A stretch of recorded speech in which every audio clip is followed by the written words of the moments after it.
ਸਾਡੇ ਨਾਲ ਮੌਜੂਦ ਨੇ ਭਾਰਤੀ ਕਿਸਾਨ ਯੂਨੀਅਨ ਬਲਰਾਜ ਦੇ ਪ੍ਰਧਾਨ ਬਲਰਾਜ ਸਿੰਘ ਸਨੀ। ਉਹਨਾਂ ਨਾਲ ਕਰਦੇ ਹਾਂ ਗੱਲਬਾਤ। ਅੱਜ ਬੈਠੇ ਹਾਂ ਗਾਜੀਪੁਰ ਬਾਰਡਰ ਤੇ। ਉਹਨਾਂ ਨੂੰ ਪੁੱਛਦੇ ਹਾਂ ਕਿ ਉਹ ਇੱਥੇ ਬੈਠੇ ਨੇ, ਉਹਨਾਂ ਦਾ ਕੀ ਕਹਿਣਾ ਜੀ, ਜਿਹੜੇ 3 ਆਰਡੀਨੈਂस ਲਿਆਂਦੇ ਨੇ, काले कानून ने, उस बारे की कहना जी। हाँ जी भी जी, सत श्री अकाल। देखिए, जो केंद्र सरकार हाँ जी, ये 3 काले कानून जो लेकर आई है, इसके विरोध में पूरे देश का किसान आज दिल्ली में पड़ा है, हर बॉर्डर पे पड़ा है। और ये जो बीजेपी सरकार है ये प्रोपगंडा फैला रही है कि एक जो अध्यादेश लाए हैं, जो कानून लाए हैं, ये बहुत ही अच्छा है, किसानों के हित में है। यदि किसानों के हित में ये कानून होता तो ये लाखों किसान क्यों इस सर्दी में यहाँ पड़े हुए होते। अब हमारे माननीय प्रधानमंत्री जी इतने दबाव में है किसानों के में कि ये दूसरे स्टेटों में दौड़ रहे हैं। अभी गए मध्य प्रदेश किसानों से संवाद करने के लिए कि किसानों से संवाद कर, किसान तो यहाँ पड़े हैं, संवाद किससे कर रहे हैं? ये किसान तो बॉर्डरों पर पड़े हैं, संवाद कर रहे हैं मध्य प्रदेश में जाके।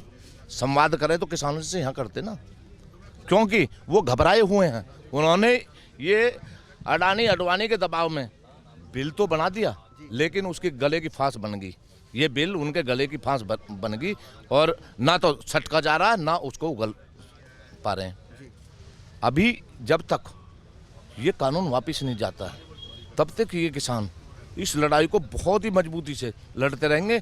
डेली 10-20 हज़ार किसान डेली आ रहे हैं, लाखों किसान पूरे उत्तर प्रदेश, उत्तराखंड, पंजाब, हरियाणा, राजस्थान, डेली वहाँ किसान कूच कर रहे हैं। अभी किसानों का इतना दर्द है कि हमारे 46 किसान इसमें आहुति दे चुके हैं इस आंदोलन में, लेकिन केंद्र सरकार को कोई फर्क नहीं पड़ रहा है। उन्हें ये पता नहीं है कि ये जो किसान धरती का सीना चीर कर इस देश का पेट भरता है, उस किसान को यदि दर्द होगा तो तुम्हारी जो है बखिया उधेड़ देंगे। प्रधानमंत्री किसने बनाया था? किसानों ने। किसानों ने ही प्रधानमंत्री को गद्दी पे बिठाया और आज किसानों की अनदेखी करेगा तो इसका खामियाजा तो उनको भुगतना पड़ेगा। अभी हमारे 46 किसान शहीद हो चुके हैं इसमें, और 1 महीना 33 दिन आज हमें हो गए। हमने 3 दिन से मैं सोया नहीं, इसी दर्द को, किसानों के दर्द को देखते हुए। देश सेवा, 22 साल देश सेवा की, 17 साल से किसानों की और मजदूरों की, ऐसा लोगों की सेवा कर रहा हूँ। मुझ पे किसानों का दर्द नहीं देखा जा रहा। इतना अन्यायी कोई देश में प्रधानमंत्री नहीं हुआ जो कि उसका परिवार ही तो है, देश का राजा है, उसी का परिवार है। उसका परिवार तो सड़कों पे सर्दी में मरता रहे, हमारे बुजुर्ग सर्दी में मरे, हमारे बच्चे सर्दी में मर रहे पड़े हुए यहाँ। जो चीज़ हमको अच्छी पसंद नहीं आ रही, उस चीज़ को हमारे ऊपर थोपा क्यों जा रहा है? भाई कोई चीज़ हमें तो वो पहले जैसे ही चाहिए, हमें अच्छा वो नहीं चाहिए। हम होगा बहुत किसानों का दुगनी आए, 4 गुनी आए, वो दुगनी की जगह आधी भी नहीं रही। डेली तेल के दाम बढ़ाए जा रहे हैं। जब तेल के दाम बढ़ेंगे तो महंगाई तो चरम पर आएगी ही। हर किसान, हर मजदूर, आम जनता इस कानून के विरोध में है, और ये 135 करोड़ जनता के लिए ये काला कानून है। सिर्फ 3-4 पूंजीपति हैं जिनके लिए ये कानून बनाया गया। और हमने 26 दिसंबर को मंच द्वारा यहाँ गाजीपुर पे ही, मैं भारतीय किसान यूनियन बलराज का राष्ट्र अध्यक्ष बलराज भाटी ने मंच के द्वारा ये घोषणा की थी, यदि 31 तारीख तक इस कानून को वापस नहीं लिया जाता है और कोई अच्छा कानून किसानों के हित में बना कर नहीं दिया जाता है, तो 1 जनवरी को ठीक 12 बजे मैं यहाँ आत्मदाह करूँगा। ये घोषणा 26 तारीख को हो चुकी है। कहाँ पे जी? यहाँ गाजीपुर बॉर्डर पे, यहीं धरने स्थल पर ये घोषणा मैं कर चुका हूँ। और ये घोषणा इसलिए की थी कि मैं कई दिनों से सो नहीं पा रहा हूँ इस दर्द को देखते हुए। 33 दिन हमें यहाँ हो गए पड़े हुए को। हमारे बुजुर्गों को, हमारे बच्चों को भूखे रहें, प्यासे रहें, सर्दी लगे, लेकिन वो अपनी मांगों पर डटे हुए हैं। और हमारे जो 40 शहीद हुए थे किसान, उनका दर्द नहीं देखा जा रहा। मैं एक चिंगारी देना चाहता हूँ कि मैं यहाँ आत्मदाह करूँगा चाहे वो उनके कानों में जू चले नहीं चले, लेकिन मेरे जो लाखों किसान यहाँ पड़े हैं उनके जरूर जू चलेंगे, वो जरूर इस बलिदान को सफल बनाएंगे। ਸਰ ਜਿਹੜੇ ਤੁਸੀਂ ਕਹਿੰਦੇ ਹੋ ਕਿ 40 ਕਿਸਾਨਾਂ ਨੇ ਹੁਣ ਤੱਕ ਸ਼ਹੀਦੀਆਂ ਪ੍ਰਾਪਤ ਕੀਤੀਆਂ ਨੇ, ਜੇਕਰ ਕੋਈ ਉਹਦੇ ਜਿਹੜਾ ਕੋਈ ਕਿਸੇ ਨੂੰ ਮਾਰਨ ਵਾਲਾ ਹੁੰਦਾ ਜੀ ਉਹਦੇ ਤੇ ਕਿਹੜੀ FIR ਦਰਜ ਹੁੰਦੀ? ਜੇਕਰ 40 ਕਿਸਾਨ ਆ ਜੀ ਉਹ ਕਿਸਾਨੀ ਸੰਘਰਸ਼ ਨੂੰ ਲੈ ਕੇ ਸੜਕਾਂ ਤੇ ਆਏ ਨੇ, ਉਹਨਾਂ ਨੇ ਸ਼ਹੀਦੀਆਂ ਪ੍ਰਾਪਤ ਕੀਤੀਆਂ ਨੇ, ਉਹਦਾ ਇੱਕ ਕਾਤਲ ਕੌਣ ਨੇ ਜੀ? देखो, केंद्र सरकार तो कातिल है। आज जो यहाँ 2 दिन बाद मैं आत्मदाह कर रहा हूँ, उसका कातिल कौन होगा? उसका कातिल केंद्र सरकार होगी, उसका कातिल माननीय प्रधानमंत्री होंगे। जो हमारे जवान यहाँ शहीद हो रहे हैं, जब हम बॉर्डरों पे लड़ाई लड़ते थे, वहाँ जो शहीद होते थे वहाँ आतंकवादी, तो उनको उनकी मृत्यु का कौन, वो तो पाकिस्तान या अमेरिका वही तो होते थे। अभी यहाँ जो हमारे किसान शहीद हो रहे हैं, ये मैं तो शहीद ही कहूँगा, जो अपनी लड़ाई को लड़ रहे हैं तो वो शहीद ही तो हो रहे हैं।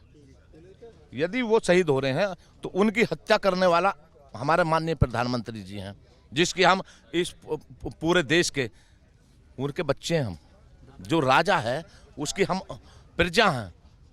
वो एक टाइम कहता था कि मैं तो इस देश का चौकीदार हूँ, बोलते थे ना, फिर सभी बोलने लगे, उसके जो चमचे थे वो भी बोलने लगे मैं भी चौकीदार, मैं भी चौकीदार, वो लिखने लगे चौकीदार। उस चौकीदार को हम मालिक हो गए। फिर जब वो चौकीदार है तो जनता मालिक है, उसका मालिक तो हम हो गए ना। तो जब हम मालिक है तो उस चौकीदार को आज हटाने का काम होना चाहिए। जब हमारे हम उसका मालिक है तो हमारे मालिक वो चौकीदार नहीं मान रहे हमारी बात। सर वो तो पहले ही बता चुका था कि मैं चौकीदार हूँ, लेकिन आप लोग समझे क्यों नहीं अब तक? देखो, उन पे एक बंदर को डुगडुगी से नचाते हैं, नहीं नचाता है नहीं बंदर, जो बाजीगर है वो उसकी बाजीगर को जान नहीं पाते, बंदर उसकी डुगडुगी पे नाचता है। इसी तरह से ये वो जो डुगडुगी पे चाहता था ना, उस डुगडुगी पे अब बढ़िया ही होगा। किसी को पता थोड़ी लग रहा है, मेरा थोड़ी पता लग रहा है कि मैं कैसा आदमी हूँ, लेकिन बरतने के बाद में ही तो पता लगता है। उसको अब जनता ने बरत लिया है, और अब जैसे गधे से सींग चले जाते हैं ना, ऐसे ही बीजेपी के भी इस देश से सींग जाने वाले हैं। ਜਿਹੜੀ ਕੱਲ ਦੀ ਮੀਟਿੰਗ ਹੋ ਰਹੀ ਹੈ ਜੀ, ਤੁਹਾਨੂੰ ਲੱਗਦਾ ਕੁਝ ਉਮੀਦ ਹੈ? देखिए, मीटिंग तो 8वीं 9वीं मीटिंग है, ये सिर्फ गुमराह करने के लिए मीटिंग कर रहे हैं। यदि उन्होंने मीटिंग करनी हो तो उन्होंने ये कानून वापस लेना होता, मीटिंग की एक में ही निमट जाता। वो तो एक बार ही घोषणा कर देते, ठीक है जी हमने आप लोगों की मांग ली, आप आइए और आपका स्वागत है, आपको ये दे दिया हमने। हमें यदि वो काला कानून घोषित कर दिया हम किसानों ने, हम ये कह रहे हैं MSP गारंटीड रेट कानून बना के दे दें, उसका कानून बना के दे दें, संसद में पास करा के दे दें, और लिए राख अपने कानून उसको। अंबानी लिया, अडानी लिया, किसी को भी लिया, एक MSP गारंटीड कानून बना दें और उसी पे सारा खत्म हो जाता है। ਇਹ ਸਨ ਭਾਰਤੀ ਕਿਸਾਨ ਯੂਨੀਅਨ ਬਲਰਾਜ ਦੇ ਕੌਮੀ ਪ੍ਰਧਾਨ ਬਲਰਾਜ ਸਨੀ, ਜਿਨ੍ਹਾਂ ਨੇ ਕਿਹਾ ਕਿ ਜੇਕਰ ਸਰਕਾਰ ਨੇ 30 ਤਰੀਕ ਤੱਕ ਕਾਨੂੰਨ ਵਾਪਸ ਨਾ ਲਏ ਤਾਂ ਉਹ 1 ਜਨਵਰੀ ਨੂੰ 12 ਵਜੇ ਇਸੇ ਬਾਰਡਰ ਤੇ ਆਤਮਦਾਹ ਕਰਨਗੇ। ਉਸ ਦੀ ਜ਼ਿੰਮੇਵਾਰ ਹੋਵੇਗੀ ਮੋਦੀ ਸਰਕਾਰ। ਹੁਣ ਦੇਖਣਾ ਹੋਵੇਗਾ ਕਿ ਇਹਨਾਂ ਦੀ ਸ਼ਹਾਦਤ ਨੂੰ ਜੋ ਇਹਨਾਂ ਨੇ ਐਲਾਨ ਕੀਤਾ ਉਸ ਨੂੰ ਮੋਦੀ ਸਰਕਾਰ ਕਿਸ ਤਰ੍ਹਾਂ ਦੇਖਦੀ ਹੈ। ਕੈਮਰਾਮੈਨ ਸਨੀ ਦੇ ਨਾਲ ਕੁਲਵਿੰਦਰ ਚੰਦੀ, ਗਾਜੀਪੁਰ ਬਾਰਡਰ, ਨਵੀਂ ਦਿੱਲੀ।